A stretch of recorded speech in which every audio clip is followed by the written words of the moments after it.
Well, good morning, everybody. Just arrived last night back from NATO, 2 days apart from my battle buddy. So it's good to see him this morning. Good to see you, Mr. Chairman. Where there was a historic outcome. I want to start with that real quick. I think there's so much news, so many things happening that often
available because you every abilities.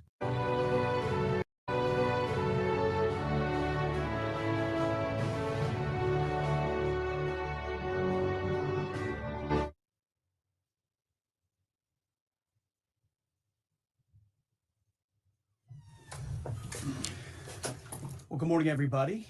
Just arrived last night back from NATO, 2 days apart from my battle buddy. So it's good to see him this morning. Good to see you, Mr. Chairman. Where there was a historic outcome. I want to start with that real quick. I think there's so much news, so many things happening that oftentimes big, momentous moments get missed. What President Trump accomplished in NATO yesterday was game-changing and historic. A shift in burden sharing to European responsibility in NATO that most would have said was impossible at the beginning of his term. But he said NATO needs to pay up. They started in the first term, and here in his second term, we've accelerated that. 32 NATO countries committed to spending 5% of their GDP on defense, on actually investing in the NATO alliance. So I hope with all the ink spilled, all of your outlets find the time to properly recognize this historic change in continental security that other presidents tried to do, other presidents talked about. President Trump accomplished it. It's a huge deal. You see, we're here this morning because in hunting for scandals all the time, in trying to find wedges and spin stories, this press corps and the press corps miss historic moments. You miss historic moments like 5% at NATO, which when you hear, I was in the closed door briefing. I wish there could have been cameras in there. When you heard the prime ministers and presidents of other countries, to a man and to a woman, looking at President Trump and saying, this never could have happened. Never would have happened.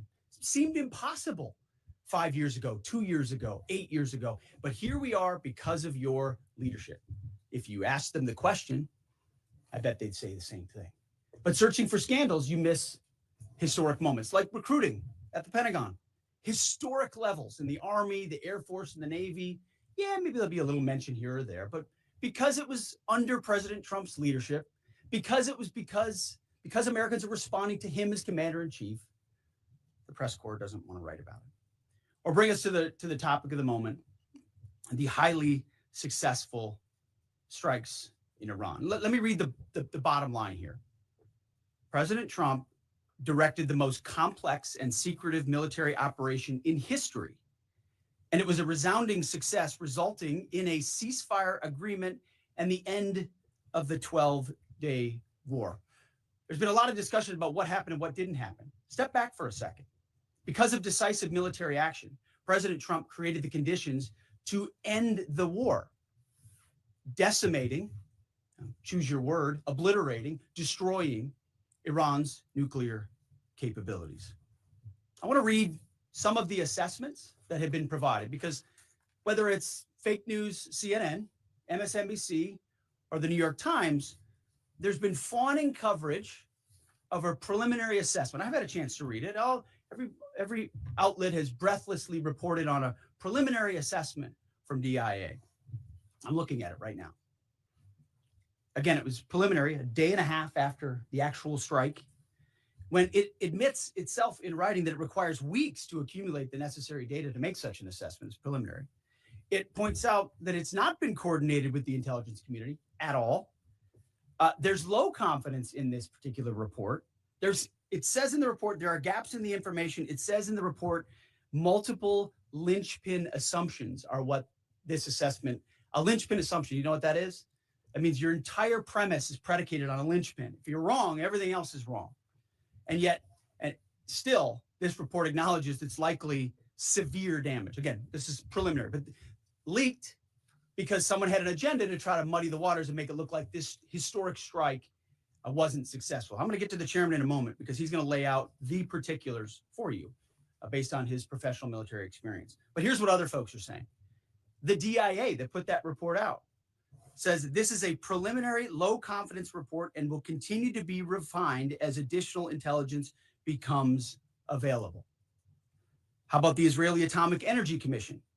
The devastating U.S. strikes on Fordow destroyed the site's critical infrastructure and rendered the enrichment facility inoperable. Have any of these quotes made their way into the New York Times or the Washington Post, MSNBC, CNN? Any of these quotes? How about this one? This is a new one from the UN, the United Nations. No friend of the United States, or certainly Israel often. Here's the head of the UN Atomic Energy Agency this morning, Rafael Grossi. U.S. and Israeli strikes caused enormous damage to Iran's nuclear sites. Don't take my word for it. How about the IDF's chief of staff? I can say here that the assessment is that we significantly damaged the nuclear program, setting it back by years. I repeat, years. The Iranian foreign minister, the spokesman, our nuclear installations have been badly damaged, that's for sure. I'm sure that's an understatement. John Radcliffe, the director of the CIA, putting out a statement just last night. CIA can confirm that a body of credible intelligence indicates Iran's nuclear program has been severely damaged by recent targeted strikes. This includes new intelligence from a historically reliable, very different than preliminary assessment with low confidence. He's saying historically reliable and accurate source and method that several key Iranian nuclear facilities were destroyed and would have to be rebuilt over the course of years. CIA continues to collect additional reliably sourced information to keep appropriate decision makers fully informed. How about DNI Tulsi Gabbard yesterday? She writes, and I quote, new intelligence confirms what POTUS has stated numerous times. Iran's nuclear facilities have been destroyed. Institute for Science and International Security President David Albright, overall, Israel and U.S. attacks have effectively destroyed Iran's centrifuge enrichment program. Time and time again, I can go down the list.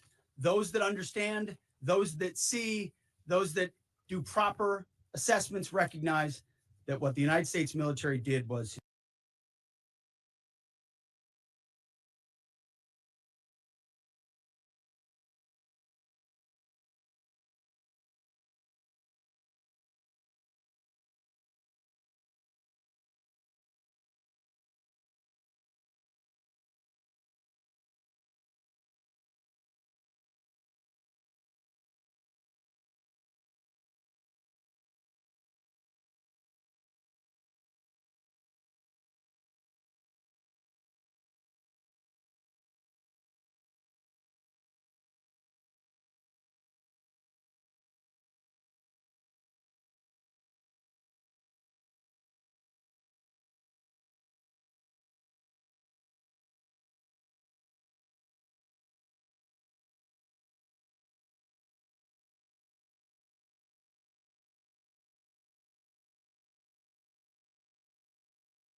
historic.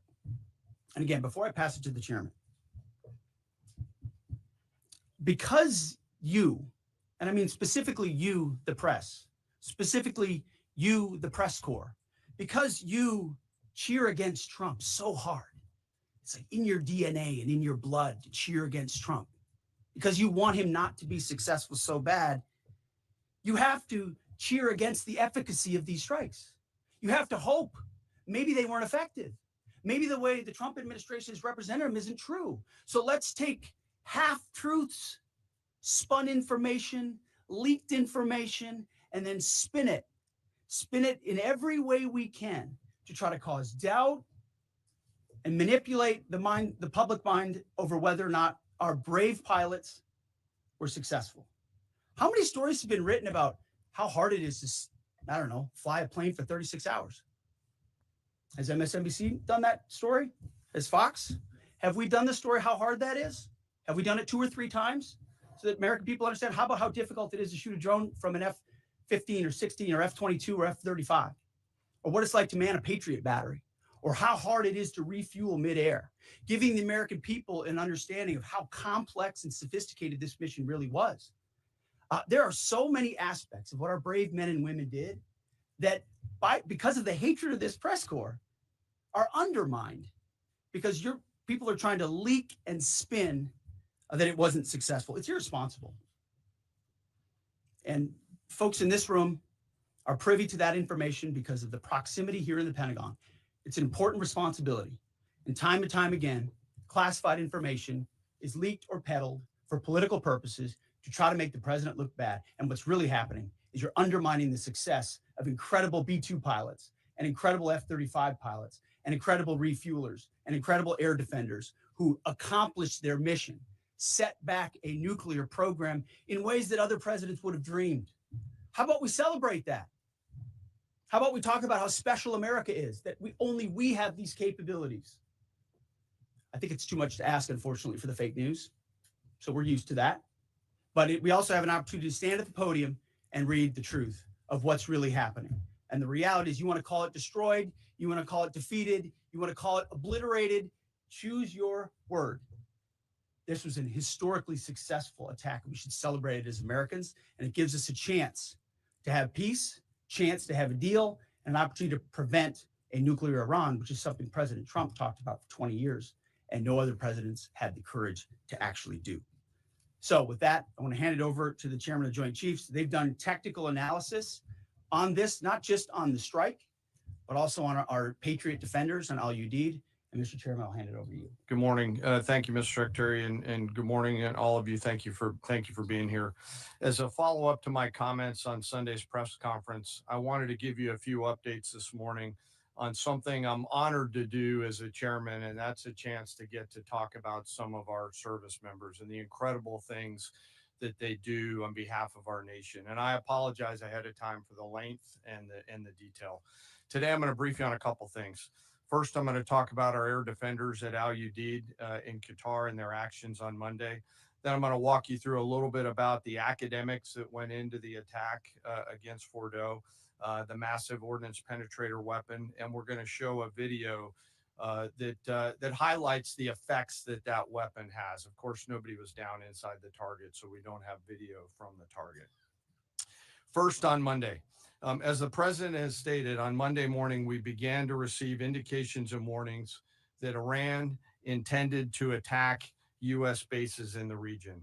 That morning, building on the work that CENTCOM Commander Eric Kurilla had done, and on the orders of the president, Al-Udeid Air Base in Qatar and around the region, we assumed a minimum force posture. Most folks had moved off the base to extend the security perimeter out away from what we assessed might be a target zone, except for a very few Army soldiers at Al-Udeid. At that point, only 2 Patriot batteries remained on base, roughly 44 American soldiers responsible for defending the entire base, to include CENTCOM's forward headquarters in the Middle East, an entire air base, and all the U.S. forces there. The oldest soldier was a 28-year-old captain The youngest was a 21-year-old private who'd been in the military for less than 2 years. So let's put ourselves out there for a second. Imagine you're that young first lieutenant, you're 25 or 26 years old, and you've been assigned as the tactical director inside the command and control element. You, at that age, are the sole person responsible to defend this base. Listening next to you is your early warning operator, whose job is to notify you of imminent attack. There's 5 people inside a vehicle and 5 people outside of a vehicle around these, a total of, as I said, 44. By the way, you've sat in the Middle East for years, deployed over and over again, extended multiple times, always being prepared, but unsure of when that particular day will come that you must execute your mission and not fail at doing it. In this case, these Patriot crews were deployed from Korea and Japan as part of our U.S. forces there to ensure that we had the most capable missiles in the CENTCOM area of responsibility. As the day continues, you start to hear more and more chatter in the information space about a pending attack. And as the sun starts to set in the west, you get orders from your higher headquarters to make sure that your missile batteries are pointed to the north. There are just a few other teammates. It's hot, you're getting nervous, and you expect an attack. Outside of those Patriot vehicles, your hot crew, which is 1 NCO and 4 additional soldiers, turns a key and relinquishes control of those missiles to that young lieutenant inside the vehicle. And you wait. You know that you're going to have approximately 2 minutes, 120 seconds to either succeed or fail. And then at approximately 12:30 p.m. on Monday, that's 7:30 p.m. in Qatar, as the sun sets in the west, Iran attacks. As the targets were detected, round after round of Patriot missiles are ejected from their canisters by an initial launch charge. Then the main solid rocket motor ignites. You can feel this in your body if you've ever been around a Patriot taking a shot. And round after round goes out and guides against those missiles coming inbound. We believe that this is the largest single Patriot engagement in U.S. military history. And we were joined in this engagement by the Qatari Patriot crews. I'm not going to tell you how many rounds were shot, but it was a bunch because of classified purposes. And we're aware that there's reports of something getting through. What we do know is there was a lot of metal flying around. Between attacking missiles being hit by Patriots, boosters from attacking missiles being hit by Patriots, the Patriots themselves flying around, and the debris from those Patriots hitting the ground, there was a lot of metal flying around.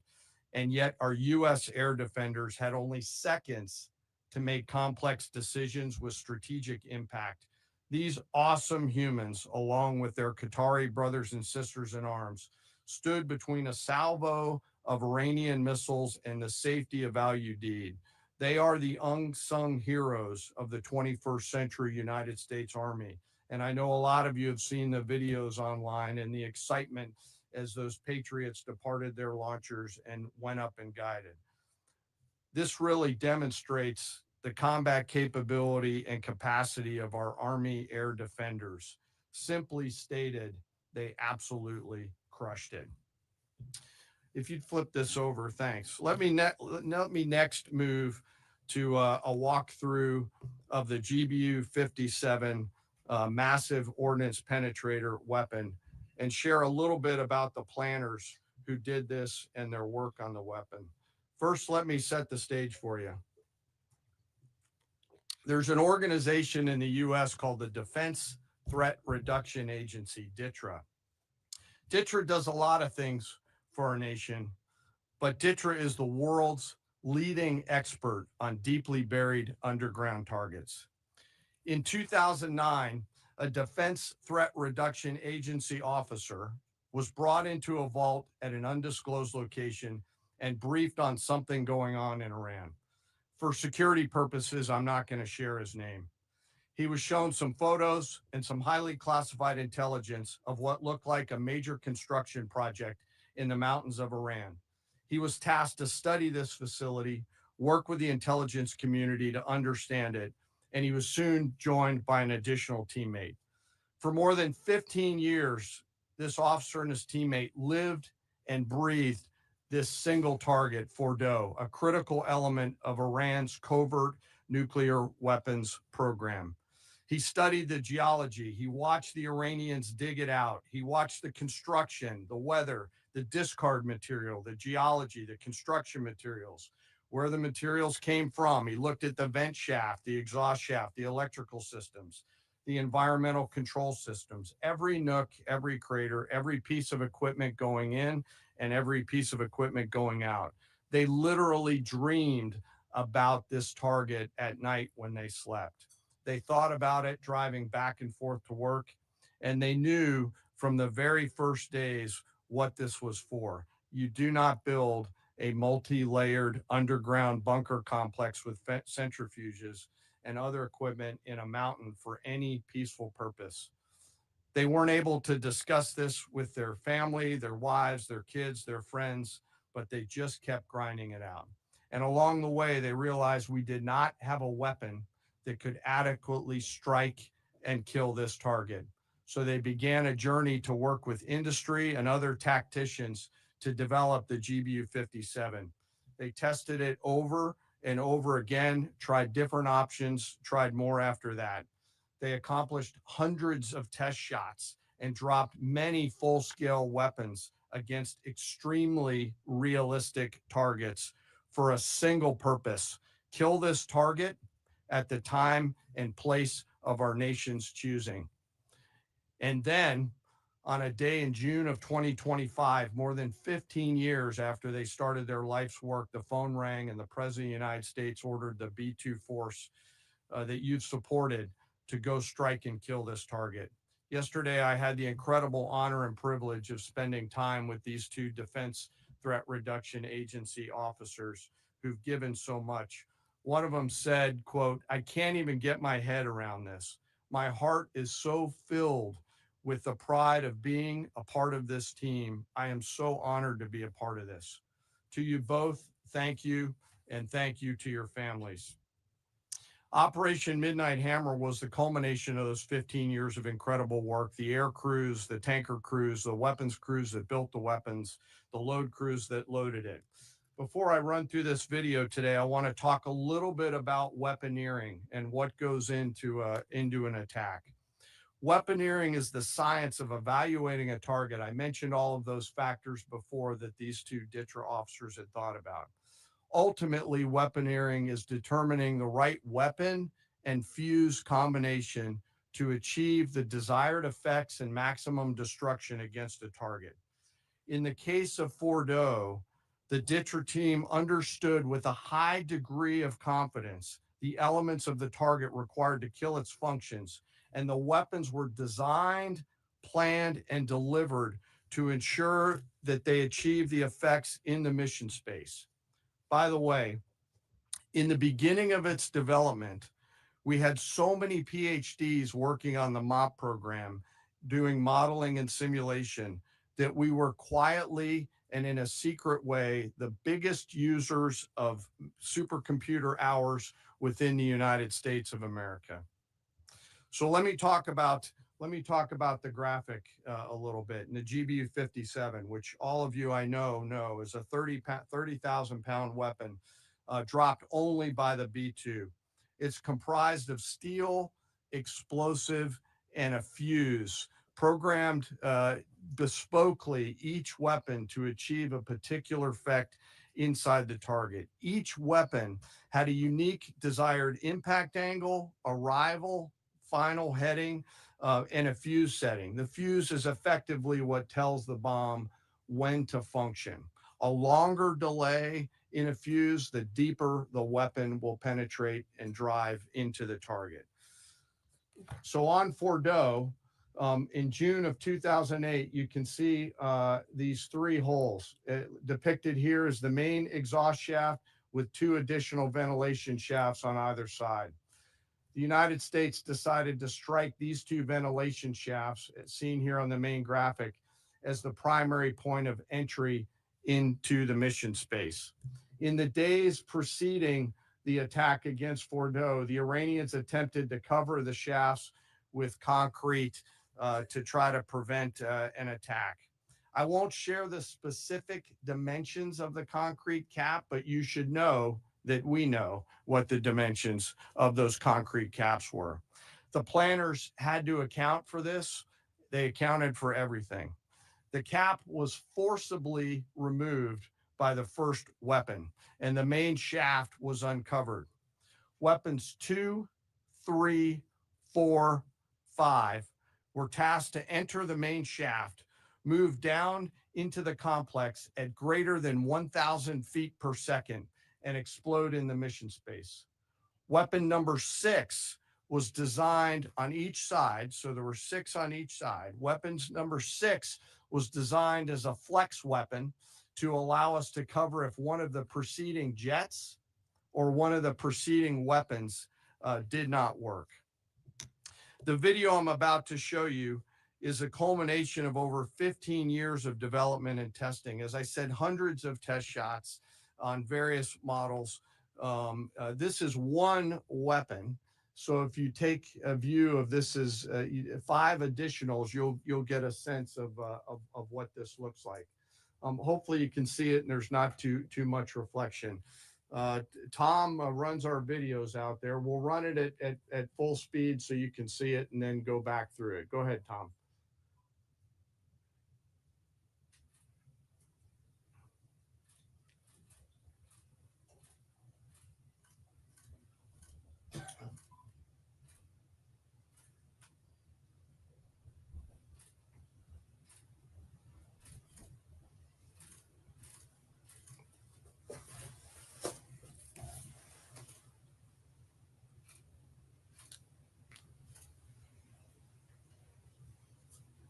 Keep it going for a minute. You'll see inside the mission space.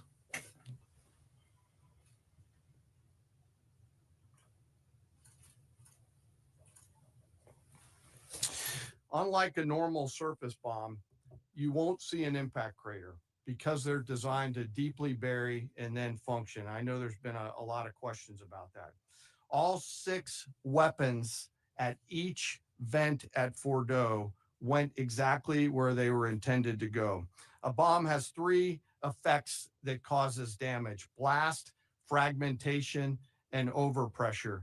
In this case, the primary kill mechanism in the mission space was a mix of overpressure and blast ripping through the open tunnels and destroying critical hardware. The majority of the damage we assessed based on our extensive modeling was a blast layer combined with the impulse extending from the shock. Imagine what this looks like 6 times over. A point that I want to make here: the joint force does not do BDA. By design, we don't grade our own homework. The intelligence community does. But here's what we know following the attacks and the strikes on Fordow. First, that the weapons were built, tested, and loaded properly. 2, the weapons were released on speed and on parameters. 3, the weapons all guided to their intended targets and to their intended aim points. 4, the weapons functioned as designed, meaning they exploded. We know this through other means, intelligence means that we have that were visibly, we were visibly able to see them. And we know that the trailing jets saw the first weapons function, and the pilots stated, quote, "This was the brightest explosion that I've ever seen. It literally looked like daylight." Let me now turn to the bomber crews themselves, give you a few details about them. The crews that attacked Fordow were from the active duty Air Force and the Missouri Air National Guard. The crews ranked from captain to colonel, and most were graduates of the Air Force Weapons School headquartered at Nellis Air Force Base in Nevada. I will state for the record that there is no beach volleyball or football at the Air Force Weapons School. There were male and female aviators on this mission, And a crew member told me when I talked to them on video the other day that this felt like the Super Bowl, the thousands of scientists, airmen, and maintainers all coming together. One last story about people. When the crews went to work on Friday, they kissed their loved ones goodbye, not knowing when or if they'd be home. Late on Saturday night, their families became aware of what was happening. And on Sunday, when those jets returned from Whiteman, their families were there. Flags flying and tears flowing. I have chills literally talking about this. The jets rejoined into a formation of 4 airplanes, followed by a formation of 3, and came up overhead Whiteman, proudly in the traffic pattern, pitching out to land right over the base and landing to the incredible cheers of their families who sacrifice and serve right alongside their family members. Like I said, there were a lot of flags and a lot of tears. One commander told me this is a moment in the lives of our families that they will never forget. That, my friends, is what America's Joint Force does. We think, we develop, we train, we rehearse, we test, we evaluate every single day. And when the call comes to deliver, we do so. I could not be more proud standing up here today of our Joint Force. I'm filled with gratitude that I get to tell their story. And as we stand here right now, our forces remain on a high state of readiness in the region, prepared to defend themselves. And one last thing, our adversaries around the world should know that there are other DTRA team members out there studying targets for the same amount of time, and will continue to do so. Thank you very much. I apologize for the length. I look forward to your questions. Thank you, Mr. Chairman. I would just thank you, by the way, for that extensive work, the lay down. I mean, even, do you have that laser pointer? Okay. Yes, sir. Thank you, squaring me away as always. I mean, even in just public reporting, if you see the post-strike shaft of the 3 holes, the vast majority, and fairly so, the vast majority of speculation has been those are the 3 strike points. When in actuality, what you realize is these are the vents, these are the caps. The first munition took the cap off, and the other 5 went down the center hole, which if you're planning the target, you would want it to be the direct one going to the bottom. These are the types of things that go into the planning for a strike that the Pentagon would not expect the press corps, the American people, to initially understand. So laying this information out is helpful, but it's also why we ask for a beat, for a moment, for a day or 2, the opportunity to tell that story, because as the chairman said, these men and women that did this mission, they just want to do their job. They're not expecting their story to be told. They're not expecting the glory. They are grateful for the flags and the hugs of family. That's why they do the job. But they also know they were a part of something historic. We know how historic it was. The chairman does. I know, our staffs know. And so that's why we are, and the president of the United States knows. And that's why it's almost personal when we see the way in which leaks are used to try to disparage the outcome or muddy the waters about the impact of what happened without being responsible with information and allowing the professionals to assess and provide that information just like the chairman did. So thank you, Mr. Chairman, for that information. Sure. And we welcome a few additional questions. Yes, sir. General, on Sunday, you said final battle damage will take some time. And you also said, I think BDA is still pending, and it would be way too early for me to comment on what may or may not still be there at the nuclear facility. That was just over 3 days ago. So what has changed? Would you use the term obliterated as well? Sure. Like I said, we don't do BDA. I'll refer that to the intelligence community. And you're talking with them. I mean, what changed in the past 3 days and make you so, you know? Sir, I think I said. I mean, I think I explained what changed. There was a great deal of irresponsible reporting based on leaks, preliminary information in low confidence. Again, when someone leaks something, they do it with an agenda. And when you leak a portion of an intelligence assessment, but just a little portion that makes it seem like maybe the strike wasn't effective, then you start a news cycle, whether it's the Washington Post or Fox News or CNN or MSNBC, you start a news cycle that starts to call into question the efficacy. No, that's why. So you bring the chairman here, who's not involved in politics. He doesn't do politics. That's my lane to understand and translate and talk about those types of things. So I can use the word obliterated. He could use defeat, destroy, assess, all of those things. But ultimately, we're here to clarify what these weapons are capable of, which anyone with, two eyes, some ears, and a brain can recognize that kind of firepower with that specificity at that location and others is going to have a devastating effect. So we all recognize there will be days and weeks ahead.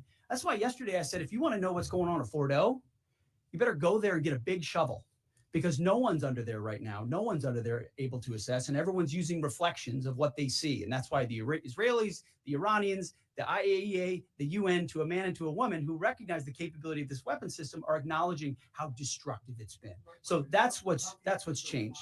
Just 3 or 4 days later. What see, this is a point. This is how difficult it is to actually manage. You just watched a video of what this weapon is capable of. That's where we find our confidence, is in the skill of men and women and the capability of the systems they employed, and the recognition so far in the reflections that it was a highly successful mission. Sure, I think you could, I'd say go out, the IC should be able to help you answer that question. They look at a variety, as the Secretary has alluded to, we look at a variety of things.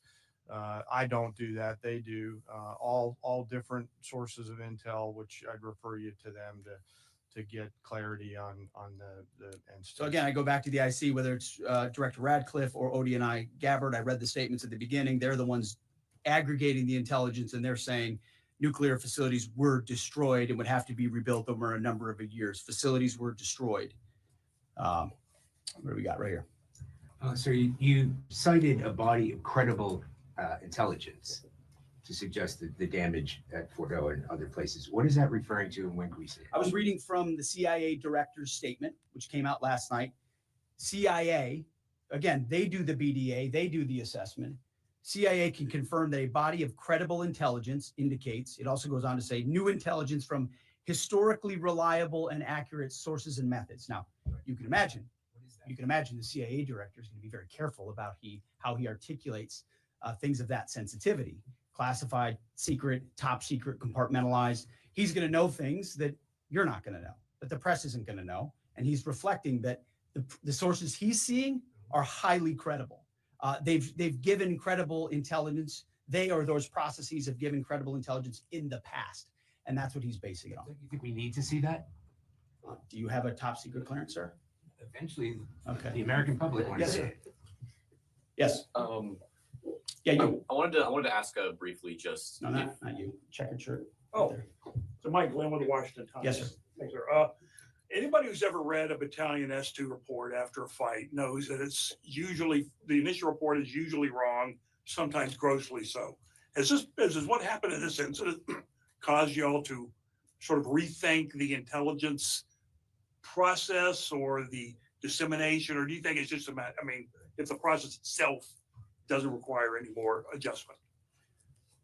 Well, I can tell you what the chairman told me in the Situation Room and reminded us all, which is alongside what you just said, sir, is that the first reports are almost always wrong. They're almost always incomplete, right? Anything, whether it's a squad level operation or a strategic level operation, the initial reflections you get are coming at you at a high rate of speed from a lot of different sources. So your job is to step back and assess them. And that's why we're urging caution about premising entire stories on biased leaks to biased publications trying to make something look bad. How about we take a beat, recognize first the success of our warriors, hold them up, tell their stories, celebrate that, wave an American flag, be proud of what we accomplished. And in the meantime, I can assure you, the chairman and his staff, the intelligence community, our staff and others are doing all the assessments necessary to make sure that mission was indeed successful. Yes, right there. Sir, thank you, Mr. Secretary. Iran has recognized that their nuclear program was indeed severely damaged, but they also said that the U.S. strikes only strengthened their ability and their determination to complete their nuclear program. How do you respond to that, sir? Is that a provocation from Iran? Well, I would say Iran's going to have to say a lot of things right now in order to bolster their image, especially internally. You know, in the media, there's a lot of things they'll say for domestic consumption. But we're watching very closely what they do. Again, that's the intel community. Our job as the chairman, I mean, the chairman laid it up so beautifully. Our job is to be prepared. And how proud are you? How proud am I? I didn't know the full story of those men and women 15 years ago who've been pointing at that target. That makes me proud to be an American. That's an awesome story. I hope we can tell more aspects of that in an unclassified way in the future.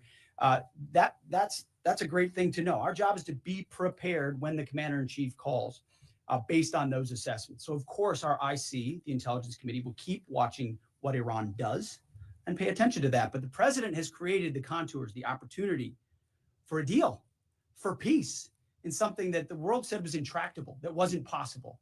And we got that peace, that ceasefire, that option, because of strength, because of his willingness to use American military might that no one else on the planet can do, with the kind of planners and operators that the chairman just laid out. Yes, sir. Right there. Yep. Yes, sir. Just a quick question. There's public imagery available saying that highly enriched uranium was moved out of Fordo before the strikes. Is that accurate? Have you seen that? And Mr. Chairman, a question for you. Have you been pressured to change your assessment or give a more rosy intelligence assessment to us by any political factors, whether it's the president or the secretary? And if you were, would you do that? Yeah, that one's easy. No, no, I have not. And no, I would not. My job as the chairman is to offer a range of options to the president and the National Command Authority to deliver the risks associated with each of those, and then take the orders of the National Command Authority and go execute them. I've never been pressured by the president or the secretary to do anything other than tell them exactly what I'm thinking, and that's exactly what I've done. There's nothing that I've seen that suggests that we didn't hit exactly what we wanted to hit in those locations. It's about highly enriched uranium. Do you have certainty that all the highly enriched uranium was inside the Fordo mountain, or some of it, because there were satellite photos that showed more than a dozen trucks there 2 days in advance? Are you certain none of that highly enriched uranium was moved? Of course, we're watching every single aspect, but Jennifer, you've been about the worst. The one who misrepresents the most intentionally what the president says. I'm familiar. About the ventilation shafts on Saturday night, and in fact, I was the first to describe the B-2 bombers, the refueling, the entire mission with great accuracy. So I take issue with that. I appreciate you acknowledging that this was the issues. first the most successful mission based on operational security that this department has done since you've been here, and I appreciate that. So Absolutely. we're looking at all aspects of intelligence and making sure we have a sense of what was where. Why not acknowledge the female pilots that also participated in this mission? The early messages that you sent out only congratulated the boys. So when I say something like our boys and bombers, see, this is the kind of thing the press does, right? Of course, the chairman mentioned a female bomber pilot. That's fantastic. She's fantastic. She's a hero. I want more female bomber pilots. I hope the men and women of our country sign up to do such brave and audacious things. But when you spin it as, because I say our boys and bombers as a common phrase, I'll keep saying things like that, whether they're men or women. Very proud of that female pilot, just like I'm very proud of those male pilots. And I don't care if it's a male or a female in that cockpit, and the American people don't care. But it's the obsession with race and gender in this department that's changed priorities. We don't do that anymore. We don't play your little games. Yes, right there. For certain that the uranium was removed from the facility before the B-2 struck. So I'm not aware of any intelligence that I've reviewed that says things were not where they were supposed to be, moved or otherwise. Yes. Kelly Meyer with News Nation, and just off the top, want to say we're grateful for the service of these pilots and everybody that serves. I wanted to ask you, the CIA statement said, when possible, they will provide updates and information to the public for transparency, and I believe that's what we're looking for here. Do you commit to share the Defense Intelligence Agency report when it is ready, so the American people can understand more about the intelligence assessment? Well, actually, the report that was discussed, this preliminary report, was what's called a restrike report. So it comes to us to give us an assessment whether a target would need to be restruck, right? That's the reason why. So based on internal feedback loop that we're supposed to have access to. Unfortunately, someone took advantage of that. But whatever is supposed to be made public will be, but whatever has to stay sensitive. Can I just jump in? You know, one of the things that I'm trying to do through this journey that we're on together, of course, transparency, but also the requirement to really protect these capabilities. I guess the time's up. So there's a balance in there, right? We do need to preserve options should the nation and the joint force be tasked to go do something again. So I'm confident we'll find the middle ground, but there are some things that if asked, I want to not release related to So we're going to leave it right there. I want to thank the heroism of our men and women in the military. What they accomplished is truly historic, setting back the Iranian nuclear program untold number of years. It was a devastating attack. We appreciate you covering it. Thank you very much, Yes, sir. Chairman. Thank you. Talk a little bit more about the role, sir.